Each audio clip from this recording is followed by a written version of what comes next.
Hello everyone, Jilles Groskamp here from Team Infinity, and today in this video I want to talk about droop. Droop in general for the IF14-2 or any touring car. I want to talk about how you measure droop, what is droop, when to change, which way you have to go with droop. So yeah, here are a few things that you have to know about droop. Droop or downstop. You can say that the droop is the travel that the suspension can go from standing still, and when you lift the car, this is how much travel you can have, and that's called the droop.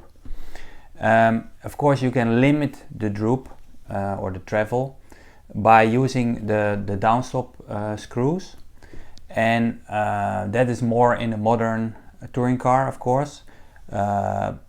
But if you have a very low budget car, or for example in the past the Tamiya mini car, they don't have a drop, the downstop screw.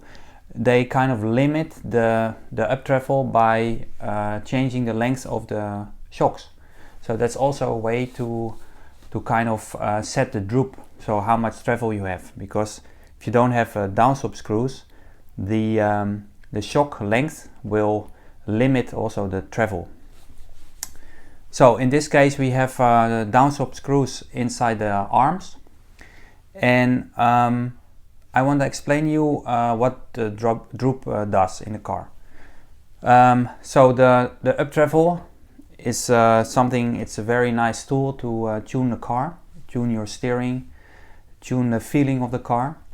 So for example, if you have little droop, so little up travel, your downstop number on the downstop gauge is a high number. For example, in a touring car you use normally between 5 and 6, 6.5 sometimes, and it's measured under the arm. I will show you that later, how you measure it.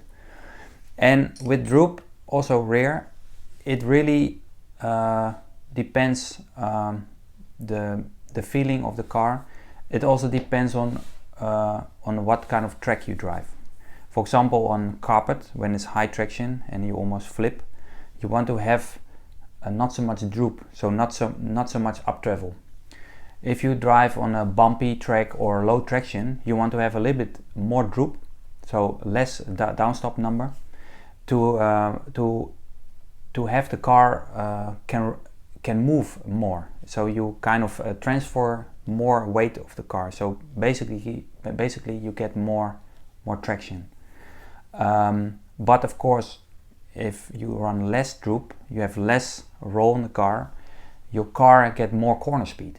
So basically you can say the higher the traction, the less droop you want to run. But of course there's always a limit, because if you have no droop in the car cannot roll anything. On a simple bump, the car will completely lose the traction.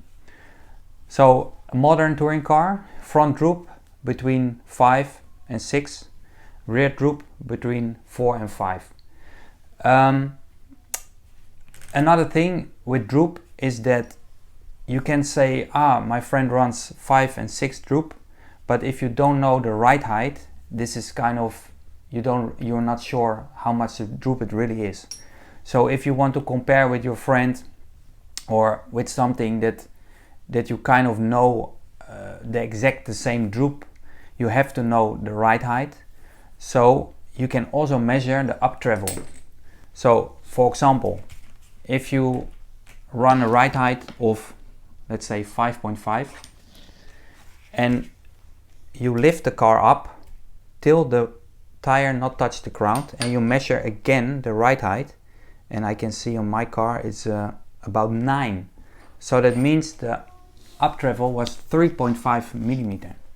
So you can also say, if you're not sure about your droop and right height, I have up travel of 3.5 mm.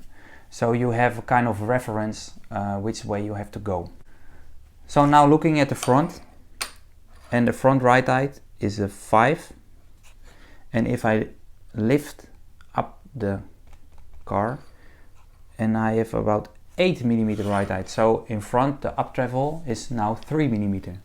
So you can see that this car that I run at the World Championship has 3.5 millimeter up travel rear and 3 millimeter front. So basically, normally you run a little bit more up travel rear than front. That is kind of how much steering you want. Now I will explain you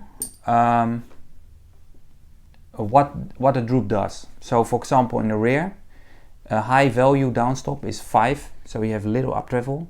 It makes the car very stable and easy to drive in the middle of the corner and off power. If you want more rotation in the car, you want to try 4.5 droop, so a little bit more up travel. The same thing in front. An easy setup is 5.5 downstop, because you have a little bit more smooth feeling on the steering, and it's kind of more forgiving. If you go to a downstop of 6, so you have less up travel, the steering reaction gets more. The car has a bit more steering. It's more directly.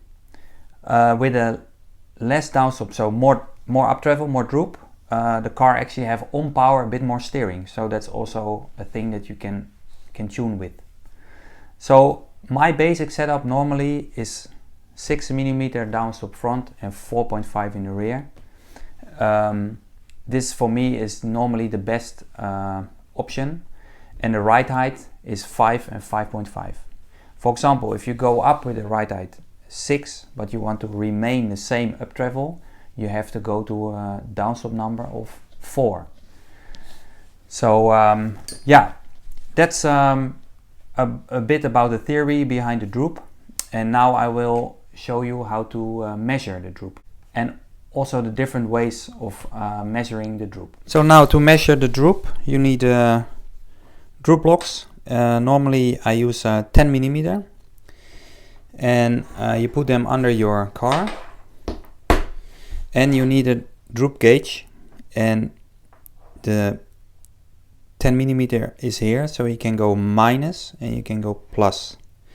And normally we measure the droop under the arm, and in this case my car had 4 millimeter droop. Yeah, if you want to change the droop setting, you can easily do that with the downstop screw. The downstop screw is on the arm right here, and there you can change the droop.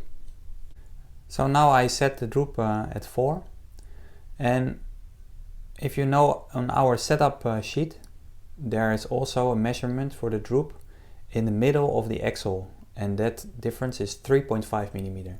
So if you have a droop of 4 millimeter here, it's actually 7.5 in the middle of the pin. Another way to measure the droop is the height of the axle, and this is also a very accurate way of measuring the droop, because of course you always have play in certain parts, but the axle height actually not lie. So if you want to make exact the same droop left and right, you might want to take also a caliper and you measure the height of the axle. One more thing I want to tell you is that you have to really be careful with the shock length, because with a normal shock length the droop limit is about 3 millimeter if you measure from here. If you want to use more droop or a less downstop number, like let's say 2, you have to lengthen the shock shaft. Otherwise the downstop screw have no function, because the limit for the droop can be the length of the shock. So keep that in mind. Thank you again for watching my video, and see you next time.